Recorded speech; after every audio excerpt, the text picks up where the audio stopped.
Welcome everyone to the next round of the Executive Insights webinar from Mediacorp. My name is Jenny. I'm the VP for Digital Sales and Solutions. Today we're going to be talking all about premium, what it means and how we can make those ad spaces work for you.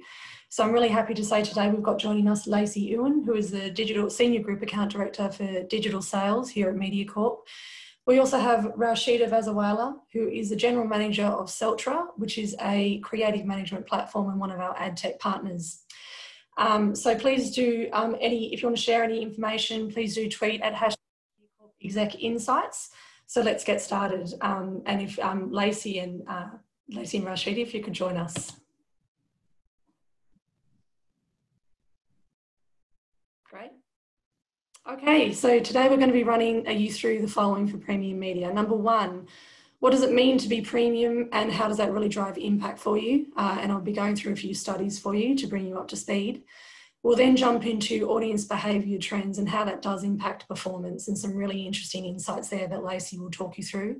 And then Raushida will talk you through premium ad experiences with premium content. We've got some really fun examples that we can take you through as well. As Jade mentioned, any questions you get, just make sure you put your questions in the Q&A at the bottom icon at the bottom of your screen. So let's get started. The first thing that we really wanted to help you understand is what does it mean to be premium? So number one, a premium platform is really where the audience and the product is at the centre of everything that we do. And it's a really good example here when we use MeConnect as that example, because MeConnect is our universal single sign-on. That goes across all of our platforms. People register it with us and it drives that personalisation across all the platforms. All of the brands that within premium usually have a very strong brand presence within the niche that they operate in. And certainly a big thing about premium is original content produced by, expert editorial and journalists and professional writers. The second is really the deep audience connection that premium content usually has with their audiences. Audiences will actively seek out premium content. They're loyal. They'll visit regularly throughout the month and personalise that relationship. Finally, the last part of this is quality, and I don't think this comes of any surprise to anyone. Premium does equal quality. It means that all of the content that's being produced is professional, it's expert content, it's original, curated content. And of course, I think everyone here is very familiar with the brand CNA Insider, very well known and very well known for its quality. But what does all this mean in terms of benefits for the advertiser? Number one is transparency. So obviously within a premium context, you get a lot more control, especially a clean supply chain for you. Number two, the audiences are really engaged. They're loyal, they spend a long time on the content, and that usually results in strong performance with your ads. And we'll go into that in some more detail for you further on. The third is brand safety. Comes with no surprise because on a premium platform, it's controlled content, it's original, it's curated, it's authoritative content, and so on. So, and usually it's approved before it goes live. Now I want to talk about the key brand value propositions. What does it mean for a brand when it comes to premium? And I've got 3 key value propositions to take you through. The first key one is context. And context really helps to drive comprehension of the message, brand recall, sales response, and brand perception. It either has a positive effect or it has a negative effect. But when you target or you place an ad within an environment where users spend a long time within that content, usually people are engaged. When the ad is also relevant to the content that it's in, it has a very positive effect. And this example is a good example of that. This is from our recent 8/8 National Day sale with Lazada, where you also had Lazada ads promoting the different deals that we had, and it worked very well. The second part is, when you have a positive effect when it comes to content and the context, it then helps you build that long-term relationship with audiences because they're already engaged, they're responding to your ads. Most importantly though, with anything that you do across every stage of the funnel, it's really important you evaluate every reach point. Don't just look at your 1+ reach, look at the audience quality that you also received. Look at the ability to be seen, and that's viewability, it's really important. Look at how you attracted within the ad units, and look at the ability to deliver sales over time. The third one is where reach does not equal attention, and that's really important. So number one, not all clicks are created equal. Don't just look at clicks as the guide to your success or the measure of your success, because not all clicks are equal. Number two, clicks don't necessarily mean attention or engagement. And number three, there's been a lot of documented studies where there is a high correlation between attention to content and engagement and audience loyalty when it comes to, because people are spending a lot more time with the content, and that usually provides a lot of positive results for you as well. So now what I want to do is let's go into those studies and give you some examples of some of the studies that we've run through in the past. So the first study is the halo effect from ComScore. So ComScore actually wanted to understand the effectiveness of ads in a premium space versus a non-premium space. And here are some of the outcomes from this study. Number one, 3 times the ads that ran on the premium publishers were 3 times more effective in driving mid-funnel brand lift metrics, such as favourability, consideration, and intent to recommend. Number two, the ads could be seen. So on the premium sites, there was a much higher viewability rate, and also lower levels of invalid traffic versus the non-premium sites. And then number three, there was a 67% higher brand lift, confirming that premium sites deliver premium performance because people are spending a lot more time in the content itself. So then finally, it looked at the overall effectiveness of an ad unit, and they looked at this effectiveness as being the combined effect of the increased likelihood of the ad being seen, so that's high viewability, and the value of the surrounding context, and that is what is known as the halo effect. The second study is from Integral Ad Science, and this one is where they wanted to determine how ads are perceived differently in high and low quality environments. So firstly, 83% of the consumers consider it important where a digital ad is placed. 80% of consumers cited that it's important for ads to be personally relevant. And then 52% were more likely to engage in high quality content versus the 13% in low quality content. So what are the 4 key takeaways from this study? Number one, content quality matters. So it really is important when ads are placed in the right context. Number two, high quality content drives engagement because people are spending a lot more time with the content, which drives engagement. Number three, low quality content has its consequences because when an ad is in a low quality environment, it has very negative effects and sometimes negative consumer perceptions, and sometimes consumer won't continue to buy the product based on that. And number four, even think of brand safety in the mind of the consumer. So think about brand safety, what's a positive context versus a negative context, and what's going to drive overall high brand lift for you as well. So the fourth study was from Teeds, and this is based on a brain study on premium content. And they wanted to measure the incremental value of premium content environments. And this is where they compared premium editorial to in social feeds on Facebook. So the first one looked at memory encoding, which is a stimuli to memory within certain parts of the brain. And they looked at left brain versus right brain. So on the left brain, that's the more rational side of the brain, where the right brain is more emotionally focused. So firstly, both environments did well in beating the above average of online content, but premium content actually outperformed Facebook by slight margins for memory impacts on the brain. Premium editorial content also activated both sides of the brain, and it was interesting to see that Facebook had a slight skew to the right or the emotional side of the brain.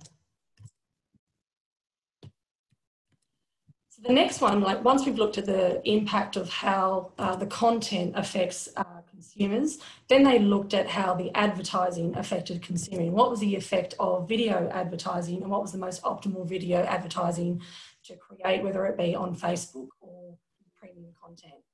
So first outcome is that both the in-feed and premium editorial content performed above average.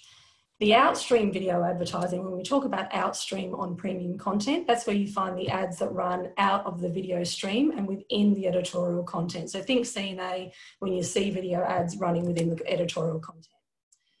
So outstream video advertising within premium editorial outperformed Facebook in-feed video advertising for detailed memory impact. And the video advertising within premium editorial performed above, was a top performer when it came to all of the online ads tested. And certainly on the left, when it comes to the left brain, it's a stronger predictor of ad effectiveness than the right brain.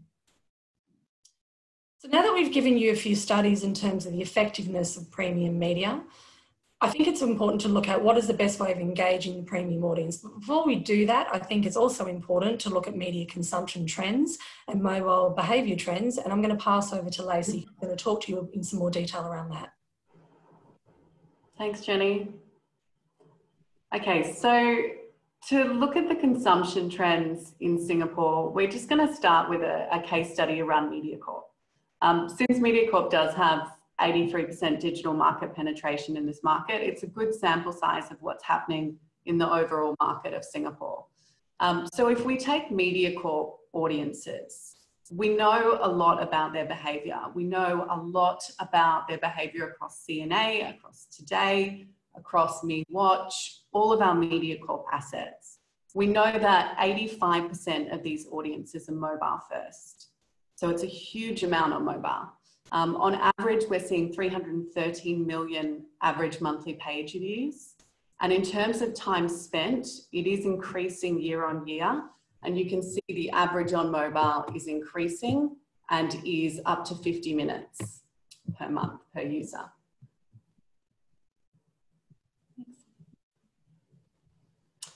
So when we look at the environment in app, we see that the loyalty in app is even more so. So obviously the growth of in-app users continues to rise. We're at 135 million, which is up 113% per month from last year. And you can see that the time spent in-app is more as well. So we're seeing that the average user is spending 71 minutes in-app with us uniquely on a monthly basis. So understanding that environment and understanding that 85% of those users are on mobile, we also like to kind of understand the attention span of humans based on the current environment. So obviously we're bombarded with hundreds of thousands of marketing messages every single day. We know that the human attention span in general is actually decreasing.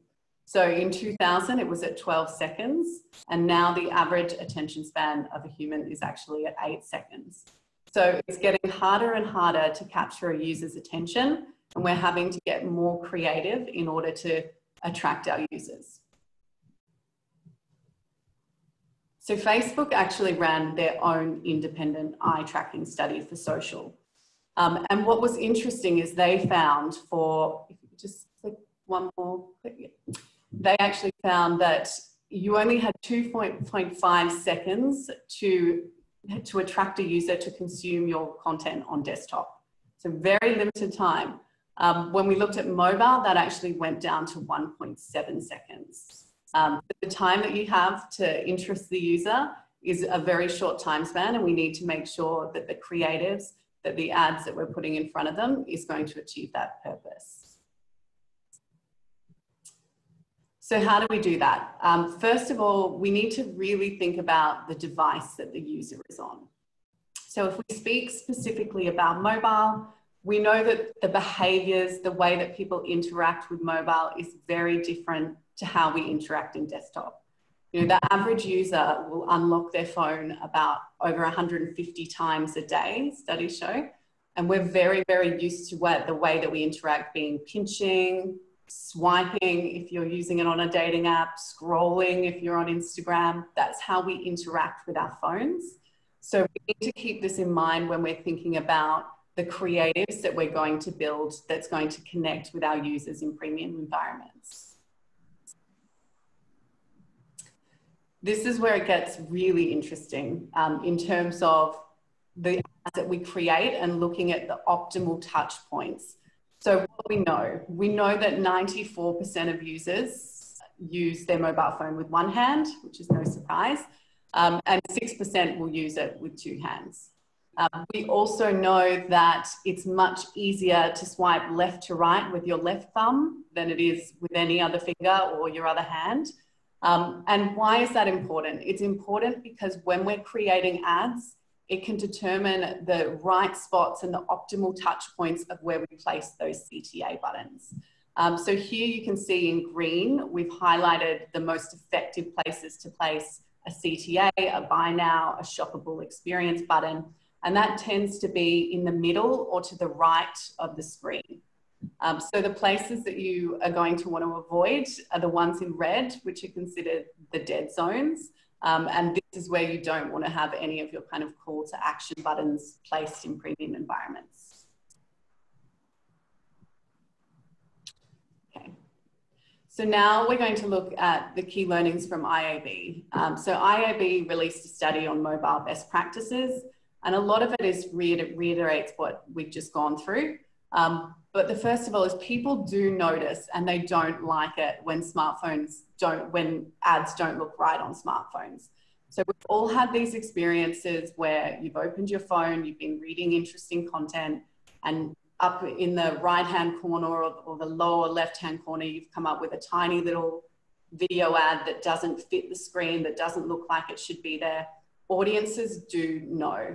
So making sure that user experience is consistent is better for the brand, it's better for the consumer, and of course, it's better for the publisher in a premium environment. The second learning they came out with was ads without clear text and imagery can be frustrating. So anything that's, you know, overly, there's too much text going on in a small space, it's not clear what the message is, users find this very frustrating. So the way that we can go around this is making sure that we're testing different ads on different screen sizes to ensure the images are clear. It's not always a one-size-fits-all solution. Thirdly, fast-paced, energetic smartphone ads were preferred. So the recommendation here is consider dynamic movement as a means to earn attention. So making sure we lightly animate videos to really capture the user within that 1.7 seconds, making sure the message is clear. The next one is the key message can be delivered even if a video is skipped. So we know this. This is why it's important to make sure that the message, the branding, the logos are clear from the start, because even if they haven't completed the video, they can consume your message and engage with your brand. And lastly, and probably the most important here, is we do shift brand metrics by optimizing creative for smartphones. So this isn't all just about creating a pretty advert. These will lift your marketing. This will improve interaction rates, dwell times, CTR. It will improve performance and ultimately ROI. So making sure that the execution, the creative execution is well thought out right at the start of the creative and buying process. Okay, so I've talked a lot about what consumers do want, but it's also important to touch on what they don't want. So Google came out with the Coalition for Better Ads.org, and they basically determined about 12 or 13 formats that were considered highly intrusive, that users did not like and did not want to be appearing on their desktop or mobile. So the message was very clear to the industry: too many ads, too intrusive. They wanted to make sure that we were providing premium experiences. Chrome went as far as to blocking all ads that don't comply with the Better Ad standard. So it's in everyone's interest to actually look at these ads and make sure that we're moving away from them. In Singapore alone, we know that 21.7% of the population has ad blockers. So when we're looking at those younger audiences, such as millennials, these are the early adopters of ad blockers. So getting smarter about how we're engaging with them in a high impact, yet non-obtrusive way should be at the core of what we're doing as brands, as publishers, as agencies. Okay, so highlighting here some of these ads that fall beneath the standards. And we've got a little poll coming up, so it'll be interesting to see who's been using these ads. But on desktop, we do know pop-up ads were found to be highly intrusive. We know that video ads that play with sound were considered below the standard. Pre-assicials, large sticky ads, and again, on mobile, any pre-interstitial ads with timers, any ad density higher, any flashing animated ads, pop-up ads, all of this is considered highly intrusive to the user's experience. And 46% of users, when Google ran this study, said that they would have a negative association with a brand if they had this intrusive experience. So it's definitely something we should be taking aware of. Here are some examples. So these are actually pulled from our own Mediacorp suite of assets in terms of the creatives that we use in our premium environments that give you high impact, really premium quality experiences, but are non-obtrusive. So the first one is a desktop example, and this is our Excel billboard. And as you can see, this one was done for Samsung. It's combining beautiful video with high impact, rich media display. It's high impact, it's captivating. The message is clear within those first few seconds that you need to attract the user, but it's non-obtrusive. So you can continue to scroll through your content and make sure that you can read the article that you're currently sitting on. The second one is the mobile example. So this is obviously a high impact vertical scroller.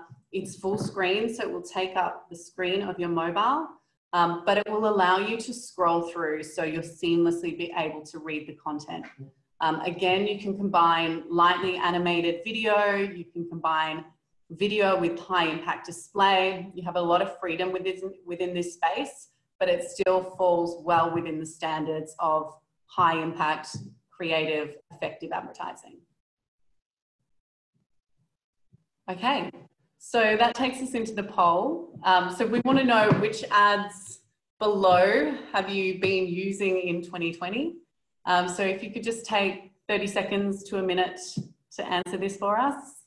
So pop-up ads, interstitial splash ads, auto-play video ads with sound, large sticky ads, and pre-interstitial ads with countdowns. Or lastly, we're all perfect, none of the above, our ads are all compliant.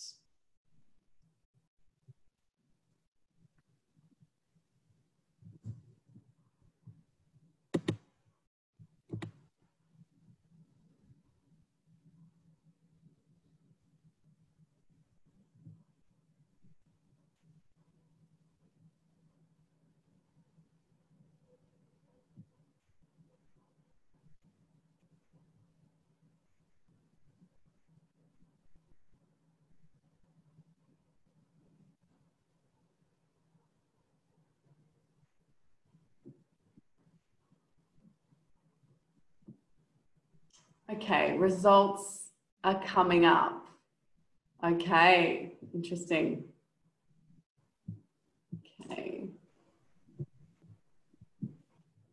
Okay, so 21% of you said you're still using pop-up ads. 20% still using interstitial and splash ads. 23% are using auto-playing video ads with sound.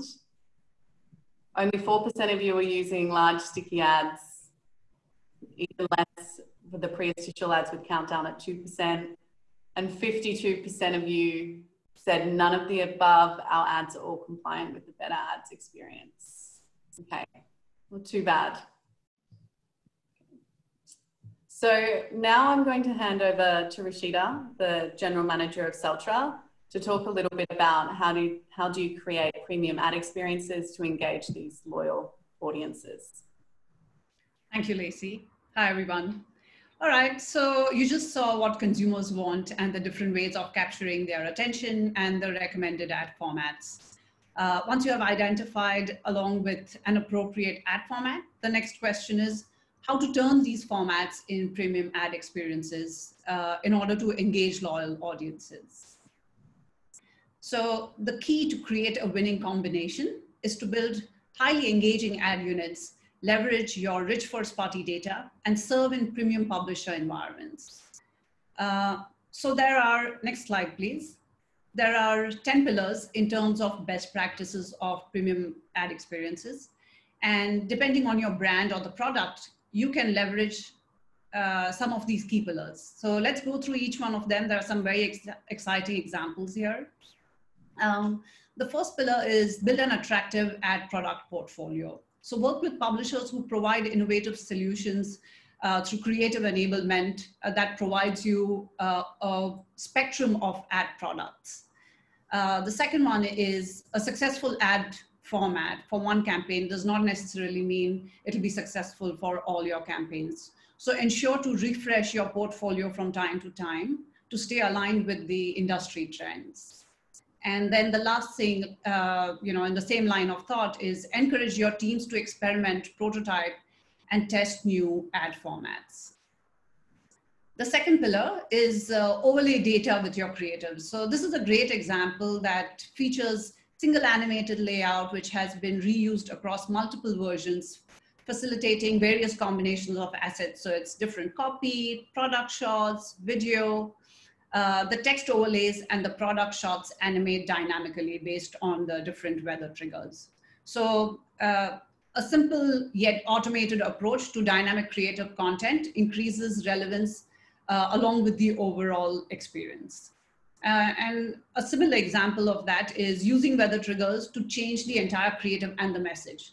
So a simple static ad can be brought to life by using special visual effects like the sun or the rain and make it highly relevant for your audience. The next one is capture attention with light animation. So over here, you can use different type of text cards or call to action buttons as overlays on your video to create engagement or assimilate static images into motion graphics to generate a video experience. The fourth pillar is creating engagement that mimics product usage. This is really, really interesting because if you see on the left-hand side, that example tells you that the brand is using different makeup products that are being dragged and dropped onto the model's face, which reflect the product usage and automatically increases interactivity. And the second example shows the before and after results of the product usage. The next one is invest in immersive experiences. So this is a branched narrative format. It allows the user to choose their own adventure within the video. So in a sense, this format allows the user to choose what content she or he would like to view within the ad content. Next pillar is driving engagement with entertainment experiences. So this can be easily done through simple gamification like wipe, as you see on the first example. So wipe and scratch or coupon. Second example is a puzzle, as this is, which is basically, it's a rewarded video that unlocks a Spotify playlist. Or the third example that you see is a simple quiz, which reveals discount. And in this case, it drives the user to go to the brand's website. The third example over here, the next one is the seventh pillar, which is deliver new lead generation strategies. So these ad units work very well within a premium context if you keep the data collection very simple. 3 fields of data, which is user opt-in. So the process is not asking for too much of the user. The users don't need to leave the premium destination to complete the form. And in this case, it was driving leads for a test drive, which worked very well. The next example, which is the 8th pillar, it is offer shoppable experiences that drive advertisers' KPI, and something that is also trending big time. Shoppable experiences basically allow brands with varied products that can easily create a extensive product library and can drive traffic to their e-commerce site. And then you have the 9th pillar, which is use contextual or own data to powerful, unique, dynamic creative. So these are basic ways to incorporate data to power an ad product experience. One single template that will allow you to change the pack shot, the call to action, key message, or the hero message, or the hero image, sorry, which can be scaled into multiple variants. So it's the same ad that basically throws in elements which are highly relevant and personalized to your audience. And another example is of Howie Norman. This basically reflects the power of personalization when using first-party data. Each audience will be served a different product based on their interest. And then the last one, which is experiment and learn. So A/B or multivariate testing of any kind can help to identify which visual elements are driving performance. So these were the 10 pillars of the key value props or creating these premium ad experience. And the next one is video trends. So next slide, please. We speak about outstream videos. So essentially, outstream videos need to be kept short and sweet. Content needs to be highly snackable while ensuring that the brand is clearly introduced. And then the next one, when it comes to these vertical formats of outstream videos, the video actually plays outside the video player within the editorial content. So users these days aren't really watching these videos, they read them. So most optimal length for a video outstream is either 6 seconds or 15 seconds. And repurposing long form horizontal formats into full screen vertical video formats are highly recommended. The majority will not unmute the ad to listen to the music, and a lot aren't going to wait around while there is a dramatic fade into the black in the trailer. So remember, 45% in the first 7 seconds of the video. With that, I will hand over to Jenny. Thank you very much. Thank you, Raushida. Thank you. So now, and when we talk about OTT, that means over the top on the MeWatch platform. So in this particular example, you know, number one to look out for is what's the quality of the platform when it comes to OTT. Hey Jade, I'll get you to stop the videos for a moment, please. I'll just continue talking around that. So yeah, just stop that video for me, thank you. So look for the quality of the platform, you know, what kind of OTT platform it is, what kind of genres are you looking for, is it entertainment, comedy, sports, whatever it may be. Look at the quality of your reach that you're getting. Scale is always very important when it comes to video, but also look at the quality as well. And look at whether the platform houses a lot of first party data, how loyal are that audience, you know, how much do they come to visit that platform on a monthly basis. How viewable, how much can your ad be seen? And I think when it comes to in-stream, by design, it's very high in viewability, over 90%, because it's within the video player. So that's always a big advantage. Brand safety is certainly a big thing for OTT, especially on the MeWatch side. But most importantly, look at how you measure your video campaigns. Don't just think about your clicks, as I said a lot earlier on. Think about your business outcomes, think about the media KPIs, and then measure that appropriately and make sure that, you know, whatever you're doing drives back to that business outcome. I would also say when it comes to OTT in-stream, look at testing different video lengths, whether it be a 6 second, a 15 second, a 30 second, and look at what resonates with the audience. What's driving you those top line results from a business outcome, as well as those media KPIs. So do a lot of testing and learning, as we've already talked about earlier. All right, just talking about some of the new things coming up, which are pretty exciting. The first one is what we call social media cards. So we've just launched these, and this is a really good way to extend the social campaigns that you're doing on Facebook and Instagram onto the premium platforms. And as you can see on the left-hand side, that's a great example of a video campaign. The right-hand side, a great example of the carousel. Very easy for us to do, very easy to get scale because we run that across the 85% inventory that we've got within mobile. As you can see, it's very native in its design. So that's where we say it's seamlessly integrated within editorial content. And most importantly, it's got high attention. The ads can be seen because of the viewability that can be delivered. So they're the three main key parts when it comes to social media cards. So keep a lookout for that. Finally, we wanted to leave you with a bit of inspiration. Christmas is coming. It's frightening, but it's only 3.5 months away. So obviously there is a lot of advertisers starting to think about their festive creative, whether that be the, you know, here is a great example. We've used obviously a Chinese New Year example, but that can be adapted obviously for Christmas as well. You know, and this is where, depending on the audience that you're targeting, we give them a different message. As you can see there, we can build carousels, you can do shoppable ads. So we can certainly help you start thinking about that. But most importantly, some key takeaways. How do you drive better ROI with the premium audience, and some key takeaways for you today? So number one is branding. Definitely move beyond clicks, move beyond CTR when it comes to measuring those brand KPIs.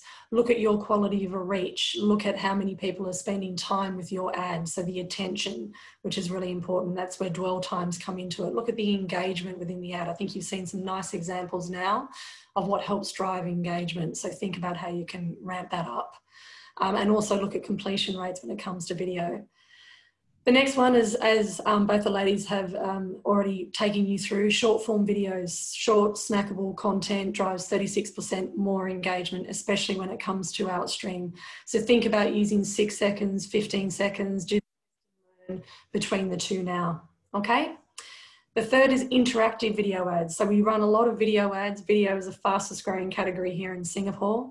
But think about making that interactive. And as you can see here, it drives 47% more time viewing a marketing message compared to a non-interactive ad. And there's so many ways you can do that. I think the earlier example of the branch tree narrative was a great example of how to make that video interactive and choose your own story. Then, even if viewers don't click an online video, just giving that option again to interact makes it 32% more memorable. And this comes from another marketing agency. It can drive 9 times higher impact on purchase intent. So again, quite important. And then finally, measurement, it's key. So clearly define the business outcomes, media KPIs, and make sure it's measured in that way. Don't always think about cost.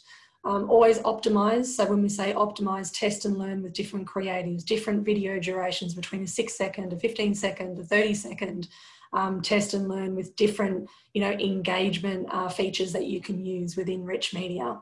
And most importantly, as we said earlier on, measure the quality of your reach across every media touch point within the funnel. I think at this point, do let us know if you've got any questions. Make sure that you put the questions in the bottom, and so we'll be able to answer that for you at the end. So 6 key takeaways for ads for you to remember. Make sure the message is short, it's snackable, but the message is up front due to those short attention spans. Obviously, adapt your social to drive scale across the premium platforms. Use data and really leverage that first party data, whether it's demographic data, whether it's behavioural data, and really bring those ad units to life and make that really personalised for the different segments that the premium publisher offers. Prototype and experiment, really, really important to test and learn. Look at different ways of engaging, compare that to establish best practices for your brand and how to really engage that audience. And as we're heading towards Christmas, as we're heading towards, the big season, the next quarter, deliver shoppable experiences, building carousels, strong calls to action, making sure that we're sending, that user either to your e-commerce platform, to Lazada, to Shopee. So there's many ways we could do that for you.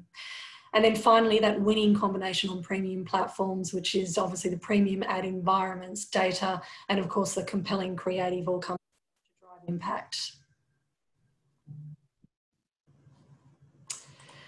Most importantly, so you've been through all of these tips. A big key takeaway for you, very famous David Ogilvy, you cannot bore people into buying your product. You can only interest them. So, that's a very good key takeaway for you to take away and look at how you can really bring your rich media creative to life on the premium platforms. So I hope today that, we've given you a lot to think about. We do have a question, and I'm going to answer that question right now, actually. Can you share the most optimum way to measure media KPIs? So that's a great question because that actually depends on the type of campaign you're running, whether it is branding, whether you're doing an engagement campaign, or whether you're doing performance. So most importantly, the media KPIs at those different 3 phases is very different. So if I was doing a brand campaign, I would look at my reach, I would look at my frequency and the amount of awareness I drove. And that also comes with, typically we use video, for example, at that branding phase. Look at your completion rates, how many people actually got to the end of that message that you wanted to drive with the user, particularly when you're looking at a 15 second, 30 second.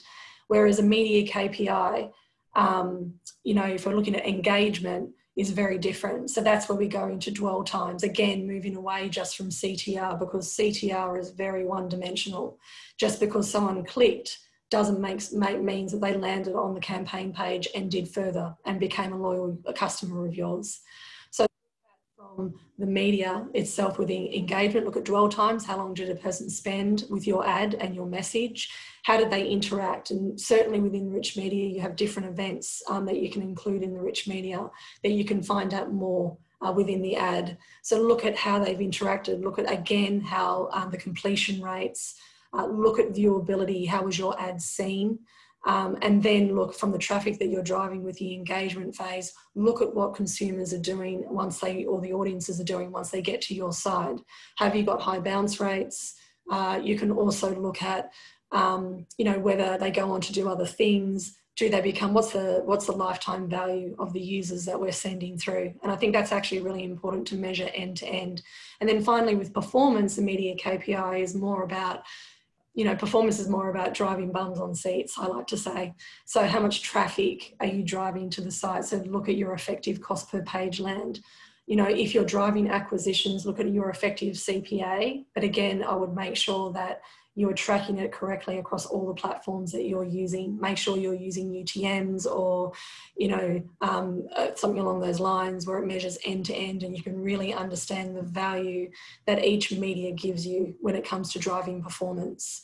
But I would with those media KPIs, set them up front, agree with them with the agency, with the publisher that you're working on, and make sure it all goes back to the overall business outcome. Did you drive market share? Did you increase brand perception or change brand perception? Did you drive brand recall, for example? So hopefully I've answered that question for you. There's another question. With limited budget, we're unable to produce different cut down durations for our 5-minute video. And you mentioned 3 seconds, 15 seconds. Which cut down versions work best in view of a limited budget? It's a really good question. So thank you. I would always recommend, and Lacey and Raushida, feel free to jump in here, but I would always recommend with that, you actually do a couple of different cut down versions. I know you've got a limited budget to work for. So if you've got only a very small budget, again, it depends what you're trying to do. If you're trying to drive education and you're trying to drive brand recall, I would say 15 to 30 seconds. If your message is more tactical, you just want to get that message in that first 6 seconds and it's all tactical, you want to drive traffic through, fine to do a 6 second. But again, I think it comes back to what stage of the funnel you're in when you're delivering that media campaign, and then you decide what is the optimum video length. Okay, Raushida? Yeah, I'd like to add here. Please do. I think when you're doing testing, especially when, just like Jenny said, depending on what level of the media funnel you are at, based on that, you can actually do A/B testing, which will really help. So you will actually know what duration of the video is giving you maximum engagement. That's like literally the first, that's the starting point. Yep. Another great question. What is the advice you would give a newbie into digital ads if funds are limited? And which is the one best solution that you would recommend? It's a great question. But again, we would have to understand whether what your KPI is, you know, what you're trying to achieve. If it's performance, we would say, you know, from a creative point of view, have a look at dynamic creative optimization, have a look at Harvey Norman example that you saw earlier on, where that was all about driving as much traffic as possible to Harvey Norman. You know, we also had pixels on the Harvey Norman side, so we were able to retarget users. We built lookalikes. We broke down the different segments. We delivered different product sale messages to different audiences, which really drove results from an e-commerce point of view. Whereas if you're actually more at the top of the funnel and you're just really wanting to drive that awareness, I would say video is great for awareness. Typically that 15, 30 second, you're driving high completion rates. You can run it as a cost per completed view, which means that you can guarantee people are going to watch your video. Whereas if you actually want people, that mid-funnel, and you've seen earlier on with that research, the mid-funnel on premium platforms is very effective. It's where people you want to engage more people, become positive about your product, which is going to convert them into more of the purchase cycle. And that's where I'd say you would work on kind of interactive, engaging rich media to do that. You want to, get different events within the rich media, make it interactive, get people to play with your brand, and then drive that traffic through. Yeah. If you girls want to add it to it, please go ahead. Lacey? I think that leads quite nicely into questions on the Q&A now around the ad examples are really nice, but what can we do if we don't have such engaging images and videos? That's a great question. Yeah, it is a great question. So obviously Raushida's here from Celtra. Mediacorp team, we actually license Celtra as a product. So a lot of these creatives that you've seen today were actually built internally by our team. So we can take your kind of raw assets, images, videos, and start to build out these hybrid formats for you and advise you on the UX. So it's not just about having to have all the fancy formats ready to go. With you as kind of a full service team on that. And I'd also, sorry, Lacey, just to add on to that, there's been, you know, that making the ads engaging by just overlaying text, you know, animating images, because you also don't have video. There's many different ways you can make that interactive within the ad unit and really make that stand out to users on the sites. Yeah, there's, Jenny, are you answering the question? The ad examples are really nice, but what can we do? Yes, that's right. Yes. So adding to that, I mean, just like Jenny said, you can assimilate a whole lot of static ads. If you've got very, very simple images, you can generate a video out of it. There was an example shown of that's that. true. So you can create video, and you can even make it interactive for that matter. So,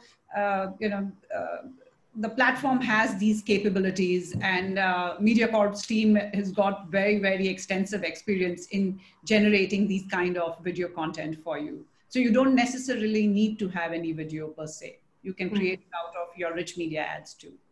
Yeah.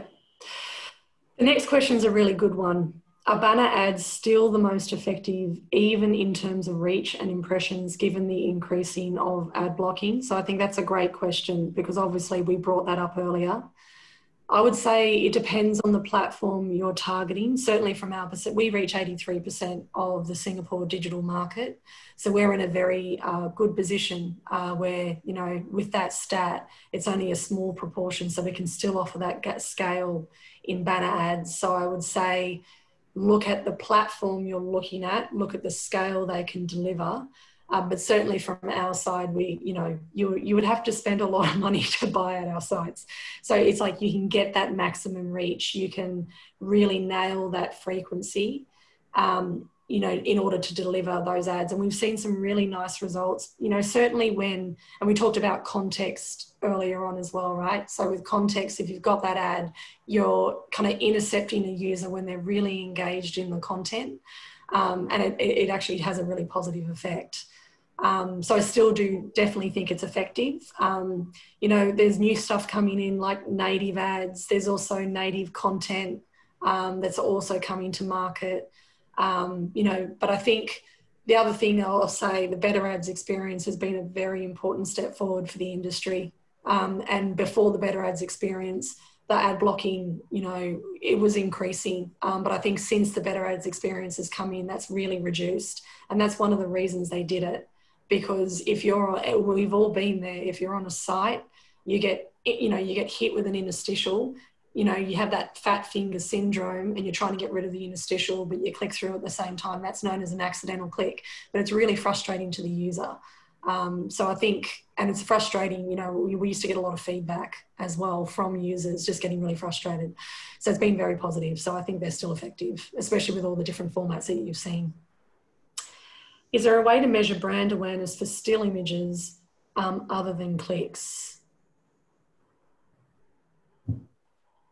I think, when it comes to measuring brand awareness, I don't think clicks is the way to measure brand awareness. There's some really, really good platforms to help you kind of measure the impact of the ads that you run. And they're third-party research platforms. We're looking at one ourselves, actually, when we look at it and go, okay, how do you measure purchase intent? How do you measure kind of the awareness, just the way people interact with the ads? I mean, there are certain advertisers that will engage third-party research firms to really understand how they've moved the needle on the brand message they've sent out. And it's not only on banner ads, it's on every single media touch point you do, whether it's TV, it's banner ads, it's radio, whatever it may be. So I actually think research and having a third party to do that is a much better way to measure the brand impact, because clicks is definitely not the way to do that. And the best way for you to analyse that is look at your own campaigns of the clicks that you drove on campaigns, but what happened on your side? How many of those users actually dropped off? How many of those users converted? And that's where you need, some use to measure it end to end. So I think we've got time for one more question. And this question, we're going to have to get back to you actually. Could you please explain, Lacey or Raushida, please hop in. Can you please explain how you refer premium and normal ads to the ADA model? I'm not myself actually 100% familiar with that, Raushida or Lacey, or we can get back on this one. I can help. Please go ahead. Use attention, interest, desire, and action. So, it purely, again, boils down to awareness to conversions, right? And when you're looking at the upper level of the funnel, you're better off doing video ads or rich media ads, which are highly engaging and interactive. So you are able to understand user behavior, what are their interests based on how they're interacting with the ads. Whereas when it's more action, which means more skewed towards a conversion, then you can use something like a lead generation or something. So when we speak of premiumness, it's not just about the ad that you see, but it's a combination that we showed you earlier, which is a combination of your first party data, the environment where the ad is being seen, and at the same time, the ad format that is used. So that will change. And I think the main thing that stands out is the ad, in a sense, what the user is seeing when you are either at that attention phase or if you're at the action phase. That's how you would differentiate it. But essentially, the data and the environment will remain constant, depending on what the KPI is. Thank you, Raushida. Okay, so the rest of the questions we'll take offline and answer those directly for you. If we move on, we've got a quick poll to do now and that we'd like you guys to answer. What is your biggest takeaway from the session on today's session? Number one, building universal ad formats that are both mobile and desktop friendly. Short, snackable content with a clear message is highly effective for mobile. The best combination to leverage premium platforms is data plus premium publisher environments and engaging formats. Context and environment are important. The high quality ad content that people can interact with and drive higher user engagement. Or the last one, people have very short attention spans, so it's important to understand the optimal touch points and features for the best mobile ad experience. So please take a couple of seconds to go ahead and answer that.